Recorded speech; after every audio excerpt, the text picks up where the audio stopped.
திருக்குறள் அவா அறுத்தல் அதிகாரம். அவா என்ப எல்லா உயிர்க்கும்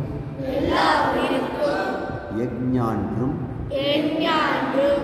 தவா அப் பிறப்பினும் வித்து ஆசையே என்றும் எங்கும் பிறப்புக்கு காரணம். வேண்டுங்கால் வேண்டும் பிறவாமை மற்றது வேண்டாமை வேண்ட வரும். ஆசைகளை நீக்கினால் மீண்டும் பிறக்காமல் இருக்கலாம்.